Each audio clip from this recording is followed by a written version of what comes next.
Hi hello friends, నేను మీ నాగబాబు. ఈరోజు నేను ఒక చాలా ఇంపార్టెంట్ టాపిక్ చెప్తాను ఫ్రెండ్స్. అదేంటంటే హెడ్ ఇంజురీ. ఎందుకని ఇంత గట్టిగా చెప్తున్నానంటే, మీకు ఈ నెక్క దగ్గర నుంచి కింద ఎక్కడ దెబ్బలు తగిలినా పర్వాలేదు, కానీ ఈ నెక్క పైన దెబ్బ తగిలినప్పుడు అశ్రద్ధ చేయడానికి లేదు ఫ్రెండ్స్. చాలా మంది డే టు డే లైఫ్లో కొంతమంది పడిపోవడం జరుగుతుందండి. బ్యాలెన్స్ ఆపుకోలేక కొంతమంది వచ్చేసేటప్పటికి స్పోర్ట్స్ ఆడుతున్నప్పుడు పడిపోతుంటారండి. కొంతమందికి యాక్సిడెంటల్ గా కూడా పడిపోవడం జరుగుతుంది ఫ్రెండ్స్. అలాంటప్పుడు వాళ్ళకి సివియర్ గా దెబ్బలు తగలడం, కొంతమందికి మైల్డ్ గా తగలడం అనేది జరుగుతూ ఉంటుందండి. సో ఈ మైల్డ్ గా తగిలినప్పుడు మనకి సిమ్టమ్స్ ఏ విధంగా ఉంటాయి, మైల్డ్ టు మోడరేట్, అలాగే సివియర్ సిమ్టమ్స్ ఎలా ఉంటాయి చెప్తాను ఫ్రెండ్స్. ఇంకొకటి ఏంటంటే, మరీ ముఖ్యంగా మనకి ఈ తలకి దెబ్బ తగిలినప్పుడు మాత్రం ఎట్టి పరిస్థితుల్లో అశ్రద్ధ చేయడానికి లేదండి.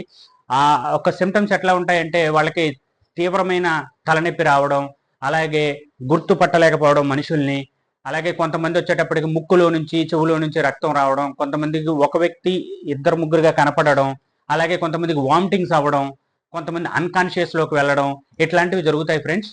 సో ఎప్పుడైనా సరే మీకు ఈ సిమ్టమ్స్ వెంటనే రావాలని లేదండి. కొంతమందికి వెంటనే చూపిస్తాయి, కొంతమందికి వచ్చేసేటప్పుడు 4 to 5 hours తర్వాత చూపిస్తాయి, అండ్ మరి కొంతమందికి 1 week to 10 days తర్వాత చూపిస్తాయి ఫ్రెండ్స్. 1 week to 10 days తర్వాత కోమాలో కూడా వెళ్ళిపోయే అవకాశం ఉంటుంది. ఎందుకంటే రక్తం కనుక గడ్డ కడితే వాళ్ళు ఆక్సిజన్ సప్లై లేక కొంతమంది అన్కాన్షియస్ లోకి వెళ్ళిపోయే అవకాశం ఉంటుందండి. సో దయచేసి ఎవరికన్నా తలకి చిన్న దెబ్బ తగిలినా కూడా డాక్టర్ గారిని సంప్రదించి అవసరమైతే ఆ స్కెల్కి సంబంధించి ఎక్స్రే కానీ లేదా సిటీ స్కాన్ కానీ చూపించుకుంటే అక్కడ ఏమైనా ఫ్రాక్చర్స్ ఉన్నాయా, రక్తం ఏమన్నా గడ్డ కట్టిందా, లేకపోతే ఎటువంటి ఇబ్బందులు ఉన్నాయనేవి మనం నోటీస్ చేయడం అనేది జరుగుతుంది ఫ్రెండ్స్. సో అలాగే సివియర్గా వచ్చేటప్పటికి ఏ సిమ్టమ్స్ ఉంటాయి అంటే, కొంతమందిలో ఆక్సిజన్ అందకపోవడం, అలాగే కొంతమందిలోకి వచ్చేసేటప్పటికి హార్ట్ అటాక్ రావడం, మరి కొంతమందిలో రక్తపు గడ్డలు రావడం, కొంతమంది కోమాలోకి వెళ్ళిపోవడం, కొంతమంది స్కల్ ఫ్రాక్చర్ అవ్వడం, సో సివియర్ వామిటింగ్ అయిపోవడం, సివియర్గా, అలాగే సివియర్ హెడాక్ రావడం. ఇది చాలా కాంప్లికేటెడ్ ఇష్యూస్ అండి. సో ఎట్టి పరిస్థితుల్లో కూడా మీ తలకి చిన్న దెబ్బ తగిలినా కూడా మీకు అనుమానం అనిపిస్తే ఇమీడియట్ గా డాక్టర్ దగ్గరికి వెళ్ళిపోండి. వాళ్ళు 3 to 4 hours అబ్జర్వేషన్ లో ఉంచిన తర్వాత ఎక్స్రే కానీ సిటీ స్కాన్ కానీ చేసిన తర్వాత ఏమీ లేదనుకుంటే అప్పుడు ఇంటికి పంపించడం జరుగుతుంది. అప్పుడు మాత్రమే మీరు ప్రశాంతంగా ఉండాలి. అప్పటి వరకు మీరు ప్రశాంతంగా ఉండడానికి లేదండి.